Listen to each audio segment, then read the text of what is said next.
Entrevista coletiva está de volta. Hoje estamos ouvindo, conversando, entrevistando o cônsul-geral dos Estados Unidos no Brasil, Dennis Hanks. Cônsul, fazer uma pergunta para o senhor sobre a seca que estamos vivendo lá nos Estados Unidos, né? Uma seca muito grande, quebra na safra de grãos, especialmente de milho. E eu pergunto para o senhor o seguinte: de que maneira o Brasil pode ajudar a resolver esse problema e se beneficiar do problema? O senhor está trabalhando, quem é que está trabalhando isso aí, por favor? Eu sei que tem essa seca, que é bem grave nos Estados Unidos, então é já uma emergência nacional nos Estados Unidos em termos de produção de soja, de milho.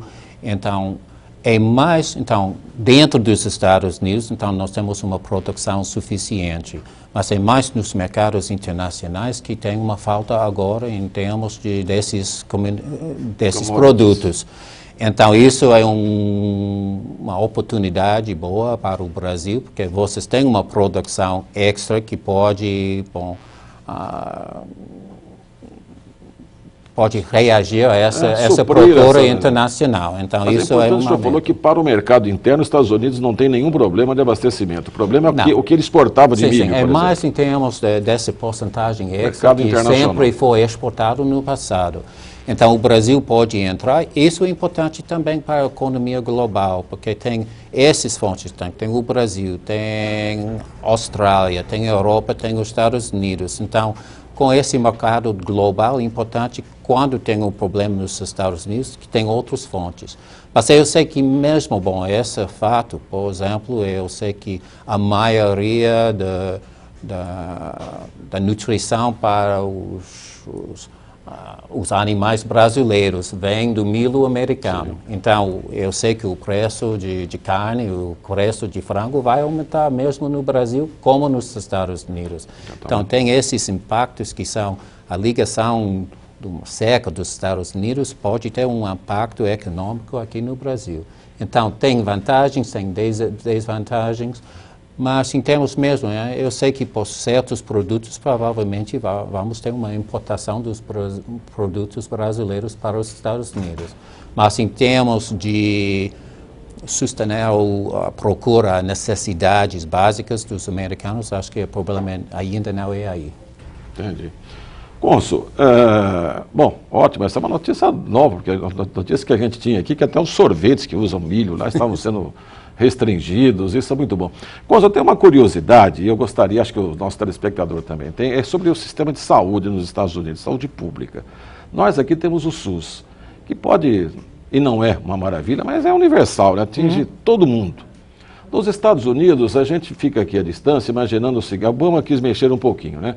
Mas ali, ou você tem, ou você não tem e fica na rua, porque o que não acontece aqui. O senhor pode explicar como é o sistema de saúde pública nos Estados Unidos, se possível fazer alguma comparação com o nosso? Sim. Bom, então geralmente o nosso sistema é privado e com certas garantias para o povo.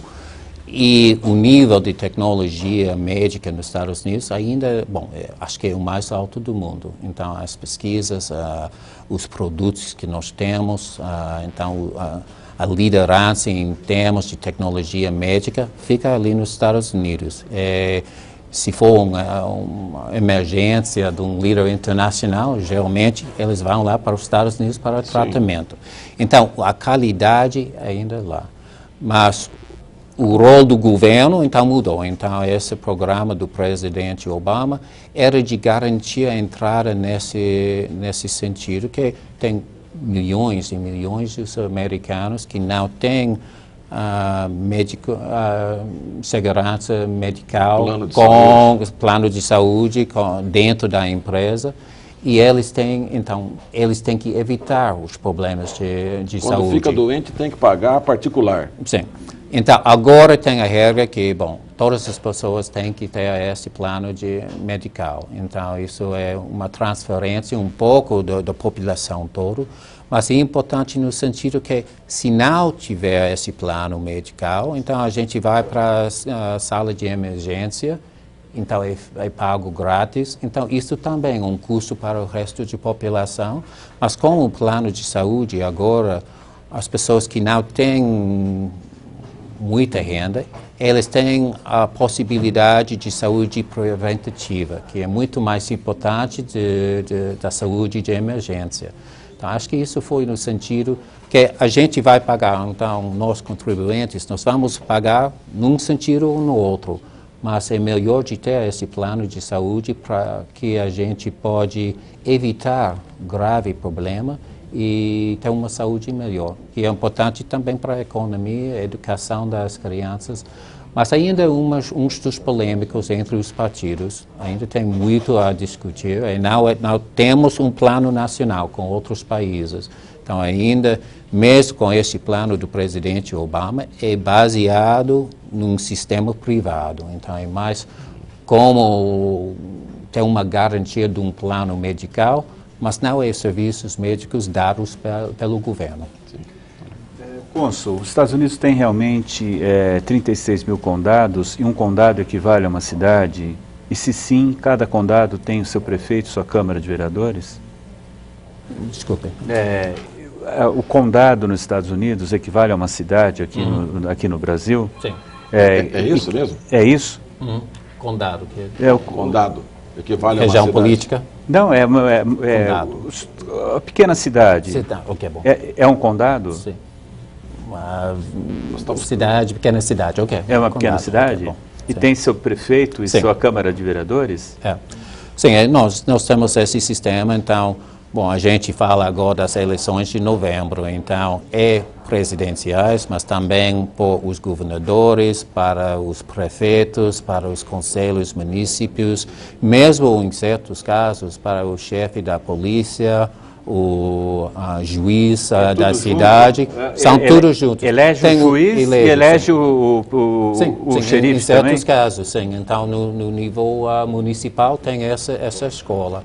Então, tem outros, então, o prazo de um senador é de 6 anos, então, eles têm que se apresentar 1/3 dos senadores cada eleição, mas para os deputados é um mandato de só 2 anos. Então, sempre temos eleição, mas quando nós temos essas eleições para o presidente, então, isso é só uma escola, então, tem mais uns 30 opções e mais que isso, sempre tem essas referendas. Então, se tem uma questão de princípio, principalmente ao nível do município. Então, se nós queremos construir uma nova escola, então, os cidadãos têm que dizer sim, nós queremos ou não queremos. Então, tem tantas... Tudo numa mesma eleição.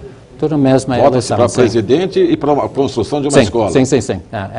Então, o balote é muito longo. Que demora para apurar, né? Não dá para ser urna eletrônica. Agora, Zé Naldo, uma outra curiosidade. Eu tenho percebido que o fluxo de turismo entre o Brasil e os Estados Unidos tem aumentado. Sim. Tanto que a gente percebe que o número de voos aumentou. Em 2014, teremos uma política de céus abertos, né? As companhias poderão colocar mais voos. E a gente vê que também o americano está recebendo melhor o brasileiro, falando português, muita loja com brasileiro falando português. Qual a importância hoje do turismo do brasileiro para os Estados Unidos? Bom, o fato é que o brasileiro gasta mais ou menos mais que $4 mil por cada visita. Isso então, na média? Sim, na média. E eles dizem que por cada 60 brasileiros que visitam os Estados Unidos, isso cria um emprego permanente nos Estados Unidos. Então, esse fluxo de turismo para os Estados Unidos é muito importante, particularmente com Flórida, Nova York, Califórnia, Las Vegas.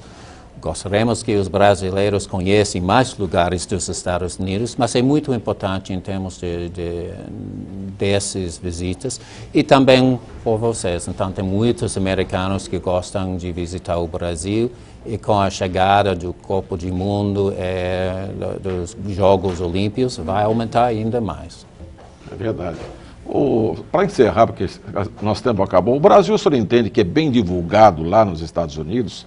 Produto brasileiro, o país Brasil é bem divulgado lá, ou o senhor faria alguma coisa diferente? Não, então, aliás, os brasileiros são bem recebidos no mundo inteiro. Então, sim, você nós tem essa nos divulgarmos lá para que vocês venham para cá. Sim, então, Bom, ainda para a maioria dos Estados Unidos, essa ideia de ter férias é limitada, então é um pouco... Essa semana a tenista americana, Sim. Tennessee Williams, chamou de novo a capital do Brasil de Buenos Aires, né? Então, eu estou percebendo que não há uma divulgação do jeito que a gente espera que aconteça lá. Não, e na verdade, então, para a maioria dos americanos, se eles têm um conhecimento do Brasil, é sempre de samba, de praia, talvez de futebol. Mas o Brasil já tem uma presença maior do que isso no mundo. E tem agora, tem as suas empresas com Embraer, que já tem um impacto internacional. Então, pouco a pouco, então, isso aumenta. Mas tem a maioria, então, claro que a maioria que eles vêm para cá, então eles são surpreendidos que vocês não falam espanhol. Mas, e a margem, quando tem a margem ainda básica, mas acho que com o novo papel do Brasil, isso vai mudar. Então, vocês têm empresas, têm bancos, então a sua presença e o fato que a sua presença nos Estados Unidos é mais e mais alta, então tem esses contatos humanos entre as pessoas. Cônsul, muito obrigado pela sua presença, espero que tenha gostado aqui da nossa cidade. Bom trabalho para o senhor no consulado lá em São Paulo, viu? Muito obrigado. Muito obrigado. Obrigado ao senhor. Obrigado. Rodrigo Neves, muito obrigado também. Obrigado, Cônsul, obrigado, Zé Arnaldo. Nossa entrevista coletiva fica por aqui, estaremos de volta e esperamos vocês no próximo domingo. Até lá, boa semana a todos.